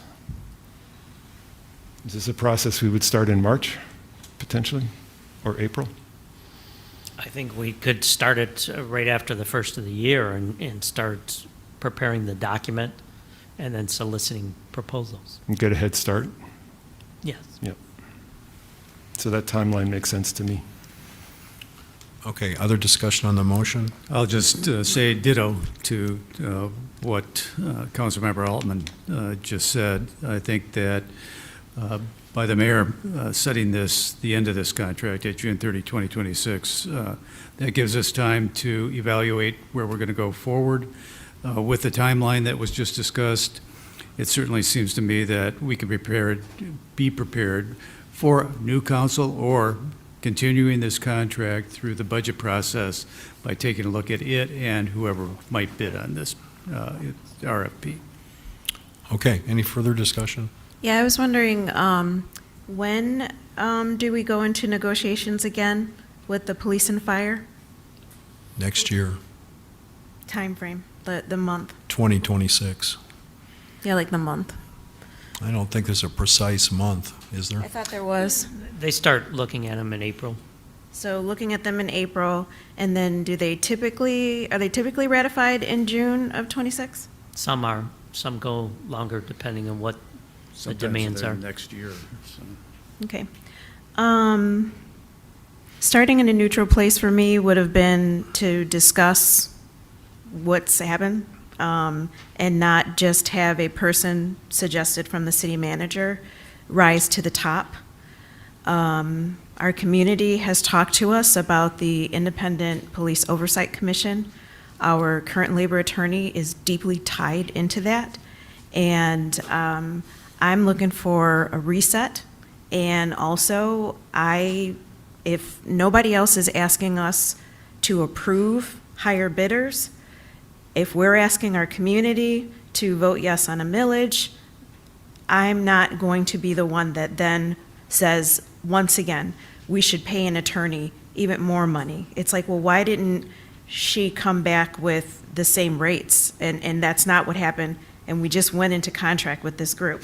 And then the other thing is I was also a no vote for our current city attorney, not because I had a problem with him, but because of the costs. I think I owe it to my community to, if I'm going to ask them for money, I'm going to try to watch my budget too and watch what it is that I approve. And so I'm going to vote no on this. I understand. Okay, can we have a roll call vote, please? Councilmember Altman? Yes. Councilmember Meadows? Yes. Councilmember Watson? No. Mayor Pro Tem Singh? Yes. Mayor Brookover? Yes. Okay, the motion passes 4-1. Our next matter is item 6, Consideration of the recommendations to the city charter proposed by the Charter Review Committee. Mr. Bellman. So this is just a formal transfer of recommendations from the Charter Review Committee with a recommendation to be referred to the city attorney for his review in a future work session with council on those recommendations. Okay, just by way of discussion, I don't want to cut off anybody else, but we don't need a motion to refer to the city attorney. We can just do that, correct? Yeah, you, the city attorney. Yes, thank Yeah. you. Yes, you don't necessarily need to refer it. It has already been provided to me. I'm already starting to look at it and will be prepared to comment upon it with you at a future work session. You may, however, in your discretion, make a motion. The recommended motion also talks about receiving and acknowledging that you've received the report for the record. That might be a thing that council would be worth council considering at All this right, time, just so- to include it in the record. All right, so I move that we receive the Charter Review Commission's proposed resolutions and refer to them to the city attorney for that law firm's advice and counsel with regard to the viability of these potential changes, as well as a schedule for an election to approve these changes in accord with state law. Is there a second? Yeah, I'll second it. I will just note that I think that as these come back on the agenda, we'll be looking at when an election might take place, so I don't know if we have to say anything about that, so. Yeah, I just thought it might be a good idea to sort of at least get the general framework before we start commenting on stuff, so. Any other discussion on the motion? Mm-hmm. Yes, sir. So when do you think we'll hear back from you, Mr. City Attorney? I'm sorry, I couldn't hear. When do you think we'll hear back from you? I can provide feedback on this within the next 30 to 45 days, if that's acceptable. Okay, I was just looking at my retirement date and trying to understand our retirement date. Oh, now I see. So is No, it? It ain't going to happen before you and I leave. Yeah, that's what I was thinking. So is it possible to, will we see this item again in a way where we could at least understand where the Charter Review Commission landed at? Whether, you know, is that a possibility that we would see it again? Or is the understanding, city attorney looks at it and then it returns to the council? I would just suggest that, you know, we might want to invite the chair to come in and talk a little bit about the entire process. We could do that at a discussion-only meeting, and then that way, that might satisfy some of the information or questions that you might have. Yeah, that would be great. And so are they done meeting now? Yes, they've concluded their work, and Yeah, they're done. Good, thank you to them. former Mayor Gutierrez referred this to us, the city manager, a month and a half or so ago. Awesome. And that's the purpose of doing this tonight, so we can keep the ball rolling on this. Yeah, all right. Thank you for that. And yeah, maybe that would be something great to hear from them before it's time, but, all right, thank you. Okay.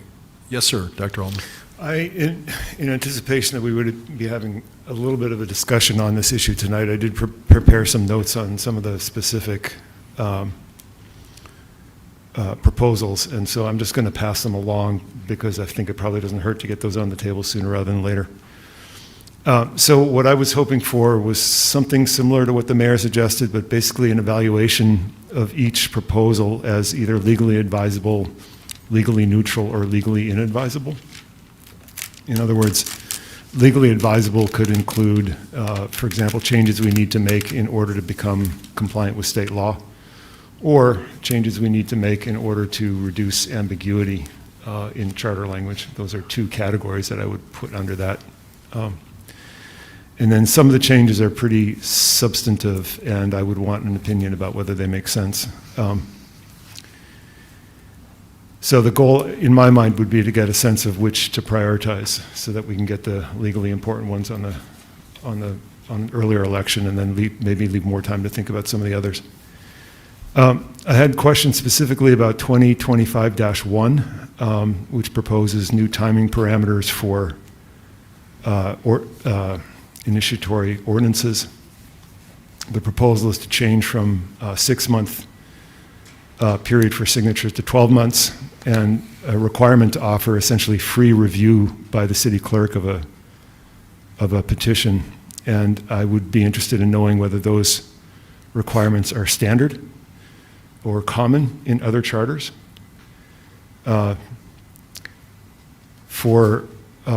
slow me down if I need to slow down, but I'll.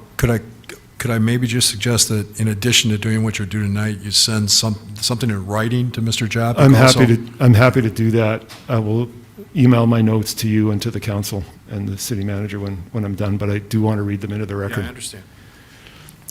Second one concerned 2024-6, which provides for a designee for the city clerk to be the one to attend meetings, so that the clerk doesn't actually have to attend the meetings, which makes sense.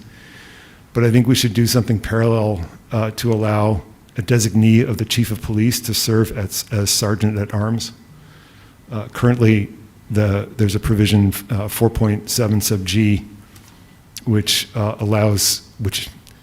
identifies the chief of police as sergeant at arms, but we may want to have a sergeant at arms without the chief of police being here.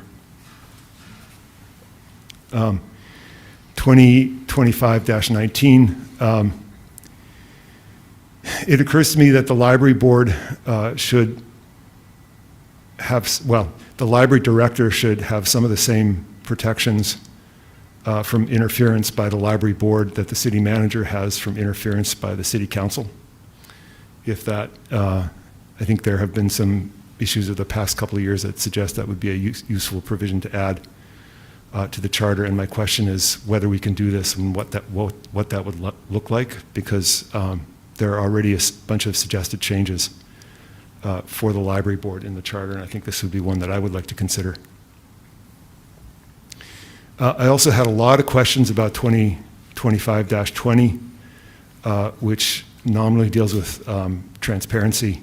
I have no idea where this is coming from. I would be interested in some sort of legislative history, whether this was sort of a consensus effort by the commissioner, or whether this was one person's project. I would also want to know what are the potential costs in terms of carrying out the policy proposals laid out in that proposed new section. It also seems uncommon to include policy statements in city charters, and this expressly identifies policy statements. That seems pretty unusual. And I would want to know whether it adds anything substantive to state law concerning Freedom of Information Act, and whether whether putting FOIA-related policies in our charter exposes us to litigation if state law or case law changes in the future. And I'm thinking in the back of my mind some comments from Carlito Young during your interview about how FOIA is a very dynamic area of law. And the last thing I want to have happen is that FOIA evolves and we're stuck with what we've got in the city charter and can't alter it. Thank you. Okay, anything further on this topic? We have a motion before us. Any further discussion? All those in favor of the motion say aye. Aye. All those opposed, motion passes unanimously. Is there any further business to come before the East Lansing City Council tonight? Seeing none, do we have a motion to adjourn? From Mr. Meadows, seconded by? Second. By Dr. Altman. All those in favor say aye. Aye. All those opposed, motion passes unanimously. Thank you, everybody, for your time and efforts tonight.